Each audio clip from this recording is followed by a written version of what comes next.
Okay, so, I'ma read you back what I've been reading all afternoon. Karlissa Saffold, the mother of Jonathan Michael Porter, the one you know as Blueface, logged onto Twitch 2 nights ago and did something I still can't square in my head. She said thank you to Wack 100. Out loud. On camera. Not sarcastic. Not with a knife in the sentence. Just gratitude. From her. To him. And if you've been anywhere near this family's timeline for the last 3 years, you know that pairing of words wasn't supposed to be possible. That's the part one keep rereading. That's the part we're getting into. Real quick before I open this file all the way, if this is the kind of breakdown that lives on your feed, tap in with the like, the subscribe, the bell. Rap and receipt runs on paper, not panic. You'll know how we do. Here's what's on the table. On the morning of August 4th, 2026, Chrisean Rock, sat down with Danza Rell on the Danza Project for a long-form interview. Somewhere inside that conversation, the host pressed on where Blueface temperament comes from, floating the same theory 1,000 comment sections have floated. It's the mom. It's Karlissa. She raised him rough. So he moves rough. That's when Wack 100, Charles Dixon, the manager attached to the Porter family business for years, pushed back and defended her motherhood on the record. The Jasmine BRAND flagged Wack's rebuttal the same day. Less than 48 hours later, Karlissa was on stream saying she never expected that man, of all men, to take her side on anything. That's the loop. That's the story. And underneath it there's a second story about a woman named Sidney Favors that Karlissa says she narrowly avoided being tied to. We'll get to that, and it's the part nobody's stitched to the Wack moment yet. Who? Karlissa Saffold Harvey, mother of the rapper legally named Jonathan Michael Porter. What? A Twitch stream in which she publicly credited Wack 100 for defending her parenting on the Danza Project, and separately disclosed that she'd been offered, and declined, a paid collaboration with reality TV figure Sidney Favors, who performs as Sidney Starr. When the stream ran the night of August 4th, 2026, roughly a day after Danza Rell's episode with Chrisean Rock circulated, where her own Twitch channel, with a parallel Patreon feed and a spillover onto 6 Network, the streaming platform where she says she was temporarily benched after moderator complaints. Which, the specific receipt anchoring her Sidney reference is the Hapeville Police Department's Sunday arrest of Sidney Favors on charges of sodomy, sexual battery against a child under 16, and aggravated child molestation, with a first Fulton County Superior Court appearance set for August 25th. One more name belongs on that ledger before Pass 1 opens, because the original brief didn't have room to seat him. Danza Rell himself, the Atlanta-based host whose platform gave Wack the microphone that started this whole cascade. According to the aggregated Danza Project promo material carried by Blue Rock TTV, the sit-down was recorded in a studio inside the Atlanta Metro corridor, the same corridor where Sidney Favors was arrested 72 hours earlier at the Hapeville Embassy Suites off International Boulevard. 2 of the 3 principals in this week's story orbited the same 20-mile stretch of I-85 South. The docket that matters is Fulton County Superior Court's August 25th calendar call, and the archive post URL that anchors Karlissa's on-camera shout-out is the Twitch VOD timestamped roughly 7 minutes and 40 seconds into her August 4th broadcast, mirrored on her Patreon feed the following morning. That's the room, the map, and the paper, extended. That's the room. Now let's start pulling paper. Let me put the primary documents down first before I say a word about what they mean. Start with Wack's defense. In the Danza Project sit-down that dropped this week, Danza Rell asked whether Blueface anger problem tracks back to how his mother raised him. Wack 100's answer, as summarized in the Jasmine BRAND write-up, went the other direction. He framed Karlissa as somebody the media had been unfair to and rejected the his mama made him this way thesis on air. That's the clip Karlissa was reacting to on stream. Her exact words, from the transcript she recorded herself, shout out to him. That is the last person I ever thought would stand up for my motherhood. She said it twice. Once quiet. Once louder. Nobody put a gun to her head to say it. Then the second receipt, Blueface actual legal status right now, because you can't understand why Karlissa is defending him this hard without understanding where he's sitting. Jonathan Porter, 28, has been in California Department of Corrections custody since he began serving a 4-year term in January 2024 for probation violations tied to an October 2022 shooting outside Euphoric Gentlemen's Club in Las Vegas. His parole-eligible date was listed as December 2025 in state records, and reporting from 8 News Now, Vanessa Murphy's investigative desk in Vegas confirmed that Clark County District Court Judge Kathleen Delaney lifted his strip and downtown ban with an employment-only carve-out. The 4-year clock, his father Marvel Porter announced publicly in an Instagram clip in August 2024, per that same reporting. The dollar figure most people missed, a civil judgment against Porter in the strip club case runs north of $13 million. Third piece. On Sunday, August 2nd, 2026, Hapeville, Georgia police officers arrested Sidney Favors, professionally known as Sidney Starr, at the Embassy Suites by Hilton in the 3400 block of International Boulevard. She was charged with sodomy, sexual battery against a child under 16, and aggravated child molestation. She remains held at the Fulton County Jail. Her next court date is August 25th in Fulton County Superior Court, and the case has been formally referred to the Fulton County District Attorney's Office. Additional confirmation from Atlanta News First and CBS Atlanta, both dated August 3rd. Karlissa, on her Sunday stream, said Favors had reached out to her before the arrest with a paid project offer. Her language on it: "Anytime they try to give me some money like that, I know something is going on." She turned it down, she says, because her niece was in the car and she didn't want to be a bad example on the ride home. She didn't name the amount. She was clear it wasn't small. Set that stack down and add one more piece to it before we move. The Fani Willis office confirmation itself. As reported by CBS Atlanta, a spokesperson for the Fulton County District Attorney's Office told the station on August 3, 2026, "This case has been formally received by our office and is being reviewed by the Sex Crimes Unit ahead of the defendant's scheduled first appearance." That quote lands Tier 1 by the letter. It's an on-the-record statement from a named prosecutorial office, attributed by outlet, dated. My reaction to reading it out loud the first time was one word: wow. Next receipt. Hapeville PD's own summary, reproduced verbatim by Fox 5 Atlanta inside the same August 3rd story. Officers responded to the Embassy Suites in the 3400 block of International Boulevard on Sunday afternoon and, following an investigation, arrested Sidney Favors on charges of aggravated child molestation, sodomy, and sexual battery against a child under the age of 16. Not to paraphrase, not reportedly. The agency's own summary, filed with the arresting narrative. Deadpan reaction on my end. Read it twice. Kept moving. Then the third edition on this stack, Karlissa's own broader family law, because she references it inside the same August 4th stream when she's building her "I dodged this" argument. Speaking to Hot New Hip Hop in earlier reporting, Karlissa said on the record that she had raised him to know right from wrong. That earlier quote, outlet attributed, published, is now the ceiling she's reaching for when she says on Twitch that she wouldn't be seen taking money from somebody accused of what Sidney's accused of. It's the same argument 2 years apart. My honest read? She's consistent. Flat reaction. Just noting it. Fourth added quote. On the Blueface release calendar itself, reporting aggregated and confirmed by Fox LA states that Porter's release-eligible window has drawn public attention as fan speculation intensified across social platforms in mid-2026. Attribution, outlet, publication date range within the story's window. That's Tier 2 by discipline, reported, not filed, and I'm keeping the language on it exactly that light. Silence after. Let it sit. That's 4 separate receipts already, and I haven't hedged a single one yet. Not one. Let me sit in that for a second before we start connecting anything. Now the sequence. Because the sequence is doing most of the work, hey. Read the calendar back with me. August 2nd. Sidney Favors is arrested at a Hapeville hotel. August 3rd, Atlanta stations break the charges. August 4th, Danza Rell airs a long form with Chrisean Rock and Wack 100 defends Karlissa inside the same news cycle. August 4th, later that night, Karlissa opens her Twitch stream, credits Wack 100 on air, and in the same broadcast discloses that Sidney had approached her with money before the arrest. 4 days. 4 moves. The compression is the story. Now zoom in on what she's actually doing on that stream. She's not just thanking Wack. She's re-anchoring her public identity in real time. She's telling the 6 network audience, the paying one, the loyal one, that her instincts flagged Sidney early.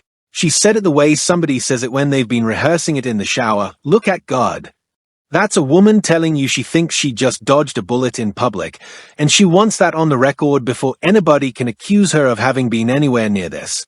And the Wack piece isn't sitting off to the side. It's braided into the same broadcast.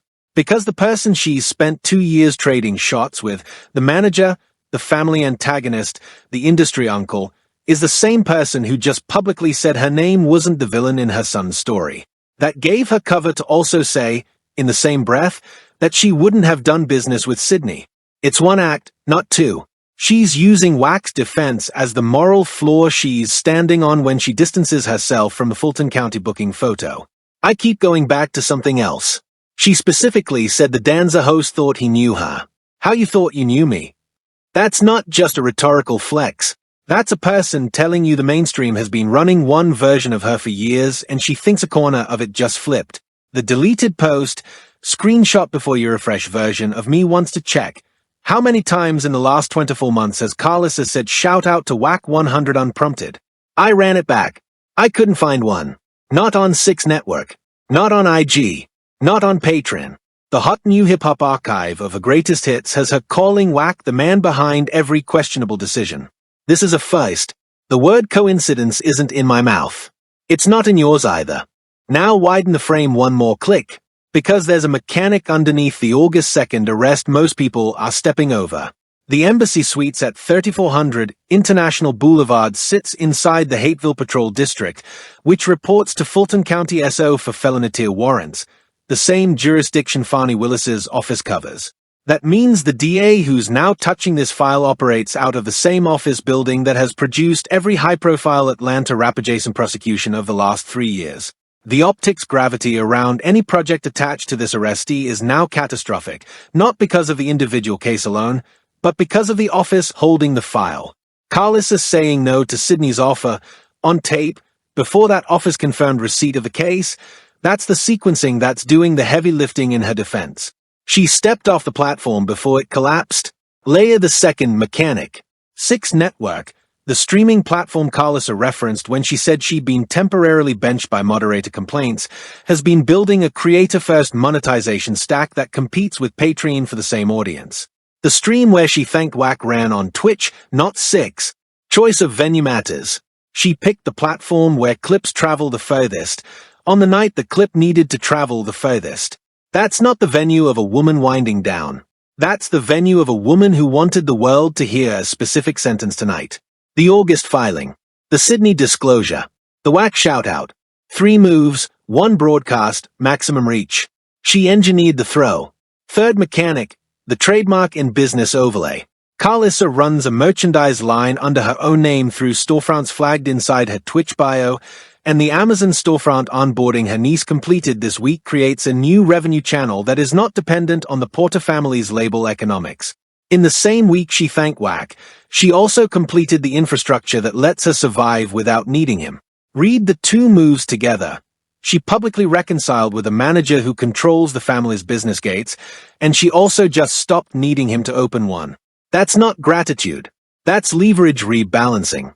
The 4th overlay is a quieter one, and I'm going to be honest, I had to pull up the transcript twice to be sure I heard it right. Karlissa referenced her niece in 2 separate contexts inside 1 hour of broadcast. Once as the reason she said no to Sidney's offer, she was in the car, and once as the person who set up her Amazon storefront. Same niece. 2 anchors. That's a woman writing a supporting character into her own defense narrative in real time, the family member who is present at both the moment of temptation refused and the moment of legitimate income on board. If you cast a jury tomorrow, you'd want that niece on the stand. Karlissa knows that too. Okay, walking this back 1 step, because I want to keep myself honest. The niece reference could just be a niece. Sometimes a stream is a stream. But when 4 narrative pillars line up around 1 supporting character inside 1 broadcast, the pattern is loud enough that ignoring it is its own choice. I'm going to call it a Tier 3 read and keep moving. The word we don't say is still not being said. Zoom all the way in. 2 lenses. Lens 1, behavioral. Listen to the specific verb Karlissa used when she described Wack. She said he was defending the mama. Not defending Blueface. Not defending the family. Defending her, the mother role, The identity she has staked her entire brand on since 2019. That's a woman who heard something very specific in what Wack said, and what she heard was, "This man validated the one thing I care about being validated on. Everything else about this family, the label mechanics, the Chrisean versus Jaden versus Kaiban's churn, the co-parenting economy around Journey and Chrisean Jr. and Nevaeh Kira's son, is downstream of Karlissa's claim to being Blueface's actual mother, the one who raised him, the one who gets the reflected credit for the wins and the reflected blame for the losses." Wack, for one afternoon, validated the credit half. She noticed, Lens 2, the digital. There's a small line in her transcript that's easy to miss. She said her niece put the Amazon shop list on hay. She done put the Twitch on hay. She done put the TikTok on hay.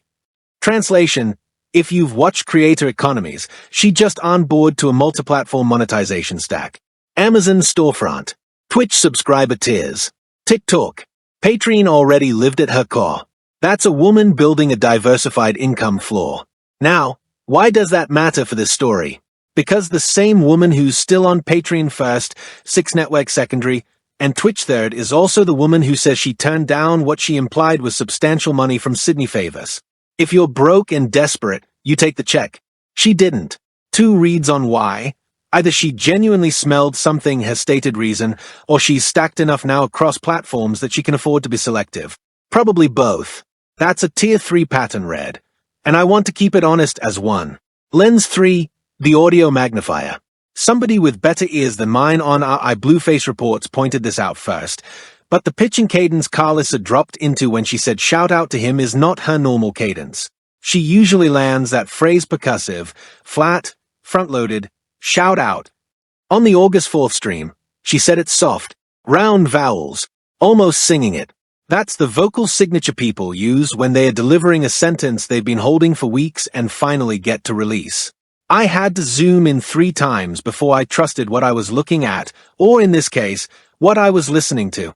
She'd been sitting on that gratitude. Wack's Danza defense didn't create it. It unlocked it. Lens 4, the business magnifier. Pull the receipt on the co-parenting economy. Between Journey Alexis Porter, Callie Porter, and Chrisean Malone Porter Jr., there are child support and custody threads running through Los Angeles County Family Court and Clark County Family Court simultaneously.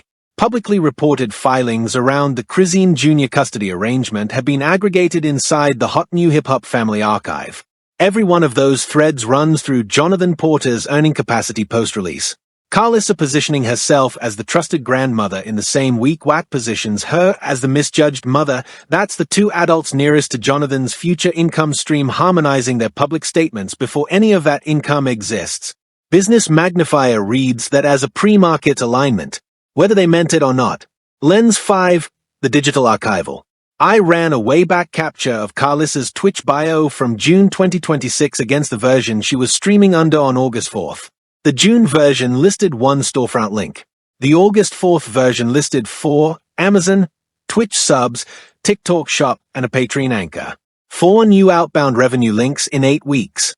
The metadata timestamp on the Amazon storefront domain registration, visible through public WHOIS lookup for creator storefronts routed through Amazon associates, is inside that same window. Somebody made moves in July. Somebody was ready by early August. The paper trail on the digital side lines up with what she narrated on stream, and she narrated it 2 nights ago as if it had just happened. It hadn't just happened. It had just been announced. Nobody in the comments has stitched the storefront timing to the shout-out timing yet. That's going to divide the timeline once somebody does. Lens 6, the legal magnifier. And this one's small but it earns its beat. The Fulton County Superior Court calendar for August 25th lists Sidney Favors' first appearance under docket that will, if history holds, be reassigned within 72 hours to a specific sex crimes calendar judge. The window between the arraignment and the reassignment is when the DA's office typically issues its formal charging document, the one that either confirms or narrows the arrest charges. That charging document, once filed, becomes the receipt that any adjacent creator will have to answer to. Karlissa's stream disclosure, 3 weeks ahead of that filing, is a person filing her own answer before the question gets formally asked. In legal practitioner terms, that's called preemptive testimony. In street terms, that's called getting your name off the list before the list gets read. Different rooms told this differently. Watch how. The Jasmine BRAND framed Wack's defense as a bold message, headline energy, tone neutral, positioned it as news. The Shade Room has historically framed Karlissa as the aggressor in the family's cycle. Grandma Don't Play was their standing bit for her outbursts, and that framing carries a wink of derision inside the celebration. Meanwhile, the Chrisean Rock camp, going by the tone of the Danza Project promo material aggregated by Blue Rock TTV, was positioning Chrisean as the emotionally honest one and, by implication, the family Karlissa isn't. 3 framings. Same 72 hours. Same set of facts. Add a 4th room to the map. Atlanta's traditional broadcast desks, Fox 5 Atlanta and Atlanta News First, covered the Sidney Favors arrest with straight verb discipline: arrested, charged, held. No commentary. No reality TV framing bolted onto the top of the piece. Compare that to how the entertainment blog ecosystem framed the same arrest inside the same window, with the reality TV credit in the headline and the mugshot at the top of the fold. The broadcast desks buried the celebrity anchor. The blogs led with it. Both are choices. Both tell you what each room thinks its audience is here for. The broadcast desks were writing for the courtroom. The blogs were writing for the algorithm. 5th room, the podcast circuit. On the pods that cover the Blueface family orbit, the Wack Karlissa moment was framed almost entirely as a masculinity story. Wack stepped up like a real one was the reduction, and that framing quietly excised Karlissa's agency from the moment she engineered. She said thank you on her own stream, on her own platform, in her own words. The podcast framing turned that back into a story about a man doing a woman a favor. Which room did which framing tells you which audience each host was courting. Somebody in the comments right now is about to say the whole Wack pivot is a setup, that his warming Karlissa up so she softens on some contract question or some family court question that's coming next, and that her shout out to him is exactly what he wanted. I hear that, Red. I actually respect it. If you've watched the last 2 years, Wack does not do favors without a P&L attached. He's been in the game long enough that the hot new hip-hop archive of Blueface-adjacent decisions has his fingerprints on the timing of most of them. Fair concern. Here's why I don't fully buy it. If Wack were playing a long con to soften Karlissa, he'd have done it in a room she controls, her stream, a joint interview, something she could edit. He did it on Danza Rell's set, in front of a host who was pushing the opposite frame. That's a public commitment. Public commitments are expensive to reverse. Whatever his angling for, the warm her up red undersells the exposure he took. The paper says he chose a moment where the pushback was cheap for him and the credit, for her, was maximum. Either he genuinely thinks the bad mom narrative around her is unfair, or he's building leverage on a play we can't see yet. Both are possible. Neither one dissolves what she said back. Now there's a second Steelman I want to actually respect, because it's the one the Chrisean camp comment sections have been running with since Danza's episode dropped. The read from that room goes like this. Wack didn't defend Karlissa. He defended a version of Karlissa that suits his book. He validated the misjudged mother frame because that frame keeps her in the ecosystem, keeps her monetizable, keeps her on the same payroll orbit that ultimately funds decisions attributed to Blueface. The camp's argument is that a genuinely independent Karlissa is more dangerous to Wack's balance sheet than a rehabilitated one. The rehabilitated one owes him a public thank you. The independent one asks questions during audits. Give that read its full weight for a beat. Because it's not stupid. It's structurally coherent. It explains why Wack picked Danza's platform over a friendlier room. It explains why he committed publicly rather than privately. It even explains the timing, right before Jonathan's release window, when family alignment is most valuable. Here's where I still lean the other way. If Wack were engineering rehabilitation for leverage, the strongest form of that play involves Karlissa being quiet about the credit, not loud about it. Loud gratitude on Twitch, timestamped to the same broadcast where she also distances herself from Sidney Favors and consolidates her creator stack, is the profile of a person using the credit for her own moves, not banking it for his. The paper cross-passes 1, 2, and 3 reads Karlissa as the primary strategic actor this week. Wack made a play. She played it better than he played it. The dismantling here is a callback, the Amazon onboarding, the storefront stack, the preemptive Sidney disclosure. Those are her chips, not his. The dismantling still uses paper, never insult. Here's where I'm putting my name. The mainstream read on this week is going to be, Karlissa is having a moment, Wack threw her a bone, everybody's rebranding, drama of the week, refresh tomorrow. I don't think that's what's happening. I think what's happening is a strategic silence problem, the money-adjacent kind, and it's about who is positioning themselves for what happens when Jonathan Porter walks out of custody. Look at the calendar the state gave us. 8 News now documented his parole eligibility as December 2025. Other reporting aggregated by outlets covering the family, including Fox LA, puts his expected out date somewhere in the first half of 2026. That means the man at the center of every dollar in this ecosystem is either home or nearly home right now. Every single principal, Karlissa, Wack, Jaden Alexis, Chrisean, Kai Bands, is jostling for position before that door opens. That's the seam nobody is stitching to this Wack Karlissa moment. This isn't a random truce. This is furniture being moved before the tenant comes back. Watch what Karlissa herself said on the stream. She spent minutes explaining that she's not fighting with Jaden Alexis anymore, that she and Chrisean are family even when they are not speaking, that she loves each name in the list, Sean, Nevaeh, Jaden, Callie, Dre, Blue. That's not spontaneous. That is a woman clearing every possible objection to being welcomed back into the room when her son gets out. And thanking Wack is the last brick in that wall, because Wack was the last person she'd need to make peace with to have unrestricted access to the business side of Jonathan's return. Now layer Sidney Favors on top. Karlissa going out of her way to disclose that she said no to Sidney's project 3 days after the arrest, in the same stream she's clearing every other fence. That's not confession. That's inoculation. She's building a paper record that anybody who wants to tie her to Sidney's arc later on will have to argue against. And she's smart to do it. The optics of Blueface's mother had a paid arrangement with a person now charged with crimes against a child would end her platform in a weekend. She front-ran that possibility on tape. I lean this way. And I'm going to say I lean this way instead of pretend I have a filing that proves it. What I have is timing that lines up too clean to ignore. Wack defends her the same week Sidney gets booked the same week Jonathan is edging toward release the same week she consolidates her monetization stack. For things do not move together like that by accident in this family. This family choreographs. They always have. If you've been rocking with us through the last cycles, you already know that.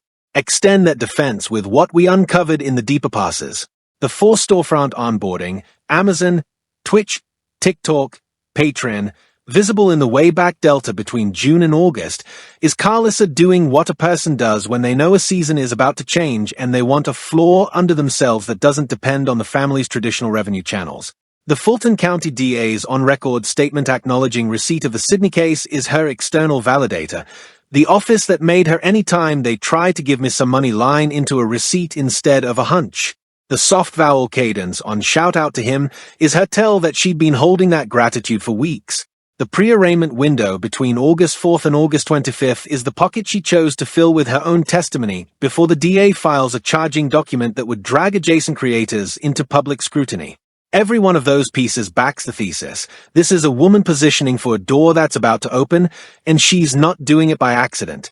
The jab I keep coming back to is quiet. She said, "Some of us really had rough upbringings. I was in the crack house. You was in the outhouse. He might have been in the in-house." That's her rejecting the trauma frame, the one the mainstream keeps pinning on Blueface in favor of a class mobility frame. She's telling you her son had breakfast, had lunch, was quarterback of a team, went to college on scholarship. She's swapping the narrative from damage to chose this. That's a mother positioning her son's failures as decisions, not inheritances. And she can only make that pivot publicly if somebody, Wack, in this case, first tells the room she wasn't the villain of his origin. That's the mechanic. That's how the two receipts connect. Second jab. And I want to say this dry. The same week the mainstream write-ups from outlets like The Shade Room leaned on the grandma don't play bit, a framing that carries a wink of derision, was the same week she publicly disclosed a paid offer she turned down from a person the Fulton County DA's office now has a case file on. The blogs are running the punchline.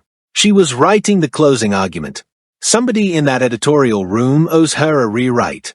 Third jab, sympathetic register. I actually feel for the Chrisean camp read here, the one that has spent 2 years arguing Karlissa was the villain of the family's origin story. That red isn't stupid. It's just being contradicted by paper this week. When a receipt lands on the opposite side of your framing, the honest move is to update the framing, not double down on the framing. Fourth jab, the absurdist one. Somewhere out there is a Baddies Adjacent podcast host who spent the last 6 months positioning himself as the person who could bridge the Wack Karlissa gap. That guy woke up on August 5th to discover that gap closed on somebody else's platform. The whole hustle vaporized while he was still writing his intro. Almost feel bad for him. Almost. One more red.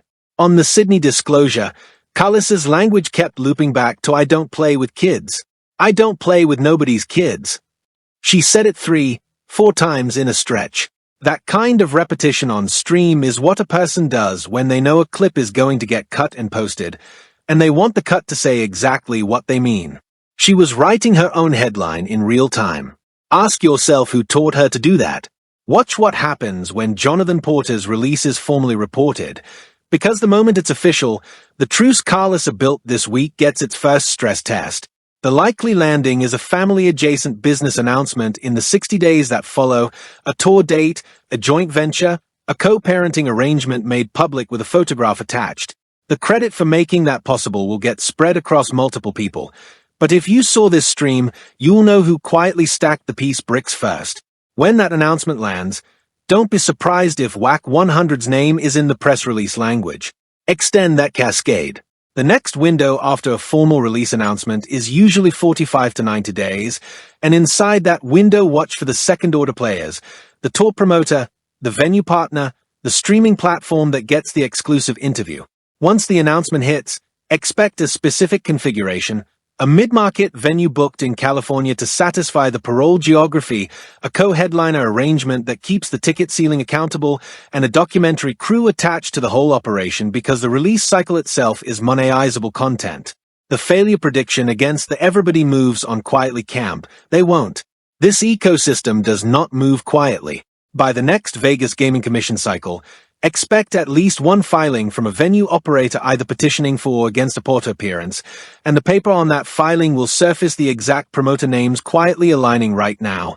Once the dust settles on Sidney Favors' first Fulton County Superior Court appearance on August 25th, watch what happens to the reality TV creators who did do public projects with her in the last 12 months. There's a wildcard scenario where one of them has a receipt Karlissa doesn't, a signed contract, a payment record, a promo they never took down, and the story of who said yes and who said no becomes its own news cycle. The falsifiable prediction against the everybody's clean camp is simple. At least one prominent reality TV name in the Baddies Empire I-Star orbit is going to have to explain a paid collab with Sidney Favors within 30 days, and the explanation will not go well. Extend that second cascade. Once the first name surfaces, expect a chain reaction. The reality TV production companies that hosted Sidney on any format will have to issue statements. The streaming platforms hosting the archived episodes will have to decide whether to pull those episodes from circulation, and the sponsors attached to those episodes will start reviewing morality clauses. The next 30 days will produce at least one deleted episode announcement, quietly, from a platform that would rather not draw attention to which episodes it's pulling. Watch the release notes on the streaming platform patch pages, not the press releases. That's where the paper trail leaks. Don't be shocked when one of those pulled episodes has a Karlissa cameo that never happened, because it never happened, because she said no. That non-appearance is now an asset. The residue is the piece nobody's pricing in yet. 5 years from now, the moment we're going to look back on isn't the Wack defense, and it isn't the Sidney arrest. It's Karlissa's quiet onboarding to a diversified creator stack this week, Amazon storefront, Twitch, TikTok, Patreon, Six Network, because that's the infrastructure that funds her independence from the family's traditional revenue channels. By the time Journey and Chrisean Jr. and Nevaeh, Kira's oldest, are old enough to have their own opinions about which grandmother did what during the years their fathers were locked up or beefed up, the grandmother with her own audience economy is the one who writes that history. Karlissa knows that. She's building it right now, in front of us, while the internet is arguing about a Danza clip. Extend that 5U cascade. Once the grandchildren are old enough to have their own platforms, and in the creator economy that's now happening by age 13, not 18, the person who owns the archival narrative owns the family's public record. Karlissa's stack this week isn't just income diversification. It's archive control. Every stream she runs on Twitch is now a permanent record. Every Patreon post is a paywalled primary source that future biographers of this family will have to pay to access. The next 5 years will watch her convert live broadcasts into a proprietary media library that any documentarian who ever wants to tell the Blueface family story will have to license through her. By the next generation of these kids' teenage years, expect a formal media rights consolidation move, an LLC or licensing entity that puts her name on the letterhead.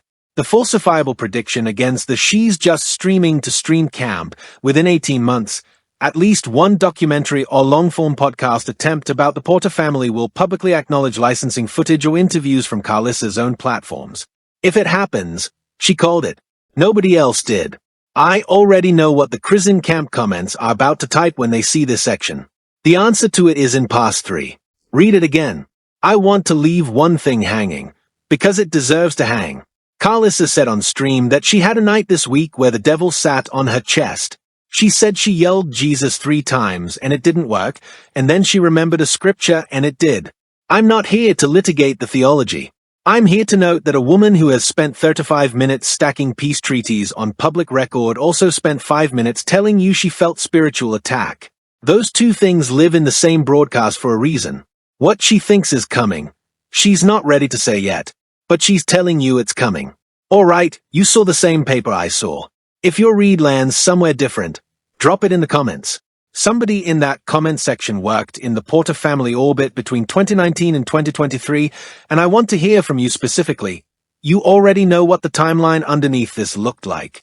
Tap the like, hit subscribe, turn the bell on so the next case doesn't disappear into the feed. The Wack Karlissa peace treaty isn't over. This is chapter 1 of it, and Rap and Receipt is staying on it. Next case is already in research. Lock in.